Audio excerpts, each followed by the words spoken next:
Hey, what's up everybody, I'm SuperSonicJB, and today I just wanted to go for a nice drive in the freezing cold weather, but then I was like, man, driving's a lot of work, so I did the next best thing and started pretending to drive. But then I got into a pretend crash, and well, the rest is history. I mean, crashes are definitely scary though, especially they involve things like the Sega Game Gear, or Sonic. The Sega Game Gear, such an underrated piece of crap that had Sonic on it, just like the Dreamcast. The Game Gear was an 8-bit handheld device that Sega released in the early 90s to compete with Nintendo's Game Boy. And let's just say, it didn't stand a chance. Don't get me wrong, I actually thought the Game Gear had potential, but the problem was Sega didn't do the best at supporting it. I mean, when one of your games looks like this, you know you're gonna confuse a lot of people. Why Sonic in a car? That's where my dad should be! Yeah, during the 90s, Sega made their own Mario Kart style game called Sonic Drift. This was a pretty frowned upon game even back then. And it even got a terrible sequel that sucked almost as badly. Now, I've done some gameplay videos on these games before in the past, but I never did a full-on review of them, so let's change that today and take a look at the Sonic Drift games. Well, I guess we'll start things off with the original game. This is Sonic Drift on the Game Gear, and don't worry, I already know what you're thinking. Why is Sonic in a car? Well, obviously he broke both of his legs and he can't walk anymore. Hey, I said he couldn't walk, I never said he couldn't do a flip. Just from looking at the title screen alone, I can already tell I'm gonna have a hell of a time. Unfortunately, I probably won't ever be able to get that time back. So we have a few different modes we can choose from. We got Chaos Grand Prix. I didn't know Chaos was in this game, how cool! We have Free Run versus mode, oh heck yeah, like I could ever get another person to join me playing this game.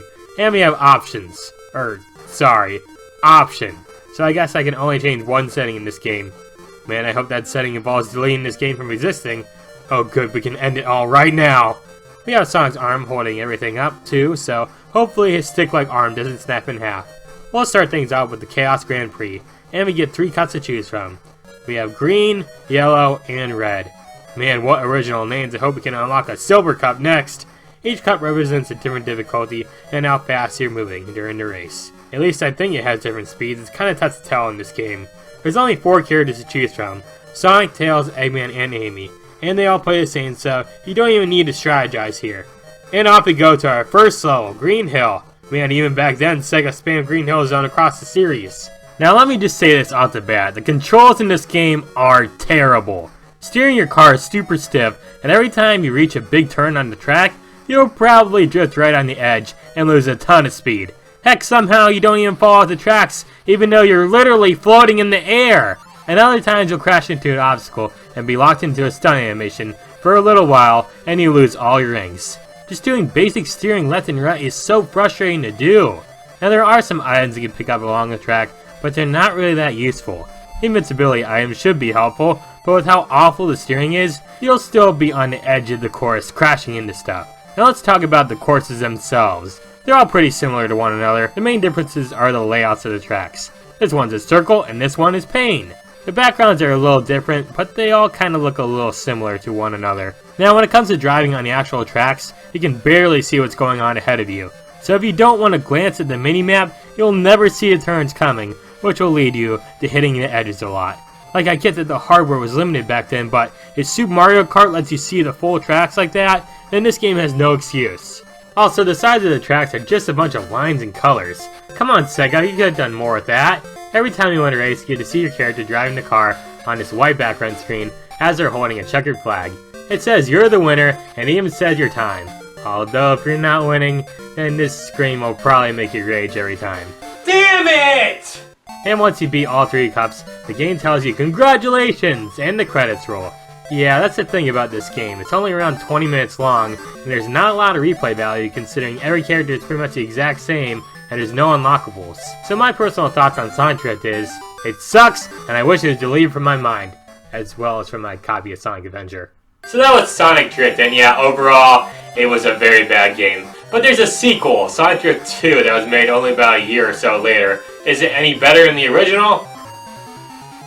I don't think so, but let's check it out anyways. Okay, can we just say this here? What the fuck is wrong with Eggman's face? So yeah, this is Sonic Drift 2, a sequel to the awful game we just played. Why did this game get a sequel, you may ask? I have no idea. This game was only released 1 year after the original too. Yeah, even though the reviews for this game were terrible, it did make a decent amount of money to receive a sequel. You ever wonder if there's a safe timeline where there never was a sequel to this game? And yeah, the menus are pretty much the exact same thing as the first one, except now we have Tails and Knuckles on them. And we have who I think is Sonic about to run them over. They didn't even fix the option typo. So yeah, this game is pretty much an exact copy and paste of the first Sonic Drift game. You got your 3 cuts to play through, but don't worry, they're all named different colors now, so at least they pretended to care about the game's development. And now there's some new playable characters to choose from. We got Knuckles, Metal Sonic, and Fang. Man, I forgot he existed. And now we have the option to do auto or manual drift, which the game definitely needed. And off to the races we go, and yeah, there's nothing different here. It's literally the exact same game, but with Knuckles in it. Heck, the graphics don't even look any different at all here. And of course, the controls suck here too.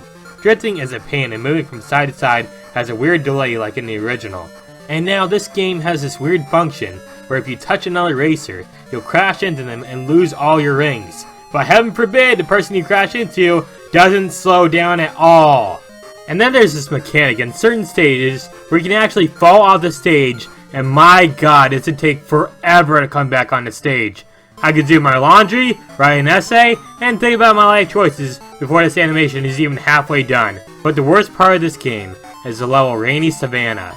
The whole entire level is one big seizure trip. Every time lightning strikes, the screen flashes, and you can't see where you're going. Who on earth designed this level? Like, all the other levels suck, but this one's so bad, I need therapy to help me through it. And yeah, the music in this game isn't too great either. You'd think a Sonic game would have better music, but not this one. Now, in my personal opinion, this game is absolute crap, but I do think it's better than the first Sonic Drift. It does have more playable characters, and most of the stages are better, except for the one I mentioned earlier. But even though it's better than the first one, it still sucks. So yeah, overall for the Sonic Drift series, in my opinion, they suck, and Sega really wasted their time with these games.